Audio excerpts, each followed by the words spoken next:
7 years నుంచి work చేస్తున్నాం madam. అసలు జాబ్ రాక ఎంత ఇబ్బంది పడుతున్నాం అదర్స్.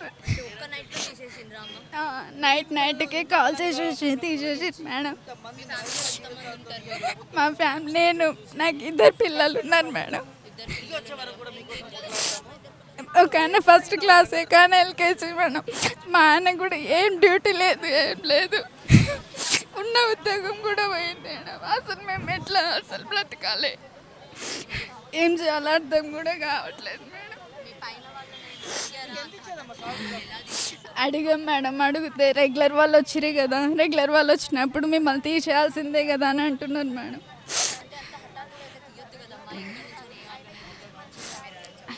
అది పైనుంచి ఆర్డర్ వచ్చింది కాబట్టి తీయాల్సి వస్తుంది మేడం అని చెప్పారు మేడం.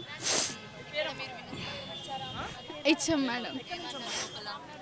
అదే ట్రై చేస్తాం అని చెప్పారు మేడం.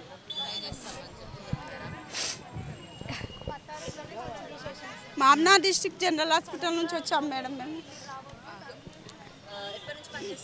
2017 నుంచి పనిచేస్తున్నాం మేడం.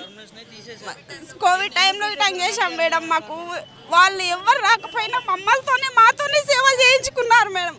కానీ సడన్గా నార్మలైజేషన్ అని చెప్పి 4 మార్కులు కట్ చేసి 6 మార్కులు ఉన్న జాబ్ పోయింది మేడం. 6 మార్కులు. నేను 25 ఇయర్స్ ఉంటే కిరాయిలోనే ఉంటున్నాం మేడం. నా భర్త పేషెంట్, నాకు 3 ఆడపిల్లలు. 9 నెలలకు ఒకసారి 8 నెలలకు ఒకసారి సార్లు వచ్చిన వీరితోనే కాలు గడుపుకున్నాం. నా గోల్డ్ అమ్ముకున్న పిల్లలు చదివించుకున్నాను మేడం. ఇప్పుడు ఉన్న జాబ్ గిట్ట వీకేశారు. నా పిల్లల్ని నేను చదివించుకోవాలి, నా భర్తను ఏం పెట్టి సాగాలి మేడం. ఎలా బ్రతికించుకోవాలి మేడం. సడన్గా రాత్రికి రాత్రి ఫోన్ చేసి మీరు ఎప్పటి నుంచి విధులకు రావద్దమ్మా అని చెప్పేశారు. ఏం చేయాలి మేడం భర్త? ఏడుపు అయిపోయింది మేడం. ఇంకా ఎలా బతకాలి, సూసైడ్ చేసుకోవాలని అనుకున్నాను మేడం. నేను నా భర్త పిల్లలు మీరు అందరూ ఏమో తాగి చచ్చిపోవాలనుకుని నిర్ణయించుకున్నాను మేడం. ఇక 20 డేస్ నుంచి తిరుగుతున్నాను మేడం. నేను ప్రతిసారి 3 సార్లు 4 సార్లు ఇచ్చినాను. ఉన్న ఏజ్ గిటంగా అయిపోయింది చేసి చేసి.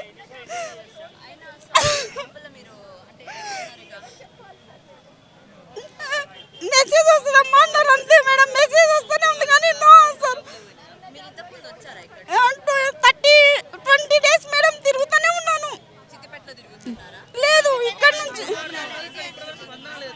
మామ్నా డిస్ట్రిక్ట్ నుంచే మేడం. ఎవరు పట్టించుకోవాలి మేడం. 21 మెంబర్స్ ఉన్నాం మేడం. నేను అది కానీ నో రెస్పాన్సిబుల్ మేడం. చచ్చిపోవాలని ఉంది మేడం.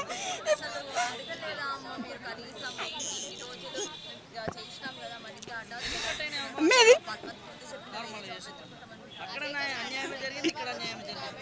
రెగ్యులర్ మీకు అదే చెప్పినామమ్మా. మీది అవుట్ సోర్సింగ్. మీరు పని చేసినప్పుడు మీకు జీతం ఇస్తాం. మేము ఈ ప్లేస్లో వేరే వాళ్ళు వచ్చింది ఇద్దరికి జీతాలంటే ఇవ్వలేము, మిమ్మల్ని టర్మినేషన్ చేస్తున్నామని రాత్రి ఫోన్ చేసి చెప్పినారు. ముఖ్యమంత్రి గారు ప్రజాపాలనలో ఇక్కడ ఉండకుండా ఇంటి దగ్గరికి వెళ్ళినా కూడా తీరని సమస్యలు ఉన్నాయి.